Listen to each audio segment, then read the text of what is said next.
Assalamualaikum warahmatullahi wabarakatuh. Salam guru penggerak.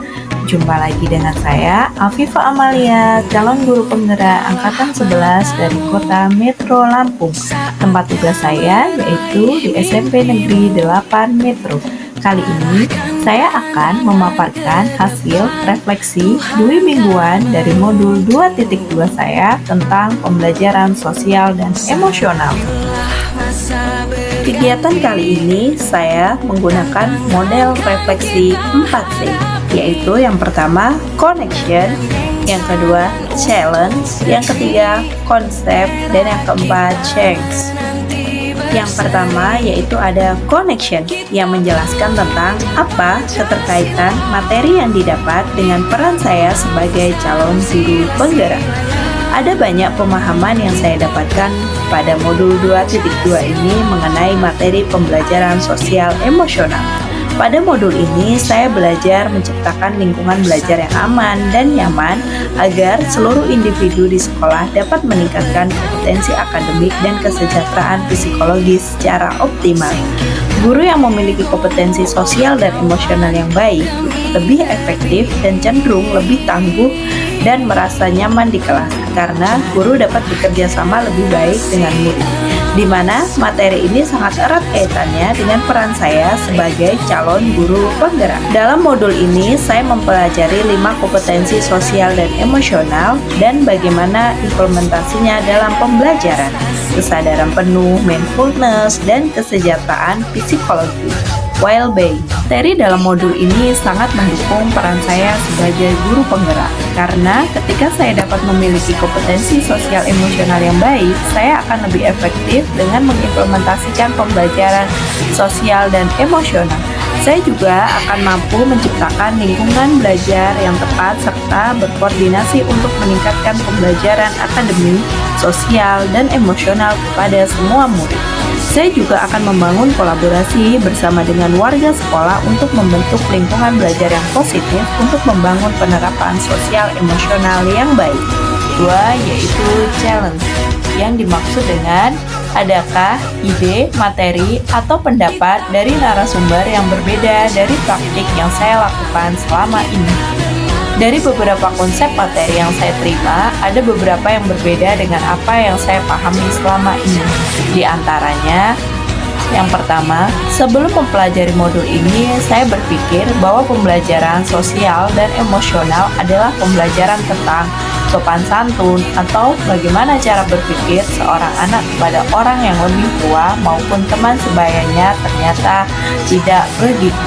Yang kedua, sebelumnya juga saya berpikir bahwa mengintegrasikan pembelajaran sikap sopan santun atau cara seorang anak bersikap terhadap guru maupun teman sebayanya dalam kegiatan pembelajaran di kelas serta di sekolah. Berarti saya sudah mengimplementasikan pembelajaran sosial emosional. Ternyata juga bukan. Yang ketiga ada konsep, yang mengartikan konsep-konsep utama yang saya pelajari dan menurut saya penting untuk terus dibawa selama menjadi calon guru penggerak, bahkan setelah menjadi guru penggerak. Konsep utama yang saya pelajari dari modul ini bahwa pembelajaran sosial emosional adalah pembelajaran yang dilakukan secara kolaboratif oleh seluruh warga sekolah yang memungkinkan anak dan orang dewasa di sekolah memperoleh dan menerapkan pengetahuan, keterampilan, dan sikap positif mengenai aspek sosial dan emosional. Dari pembelajaran sosial emosional ini, saya mendapatkan yang pertama, memahami, menghayati, dan mengelola emosi, kesadaran diri, dan menetapkan dan mencapai tujuan untuk pengelolaan diri, dan merasakan dan menjunjung empati kepada orang lain yang dalam arti kesadaran sosial, dan membangun dan mempertahankan hubungan positif dengan keterampilan berelasi.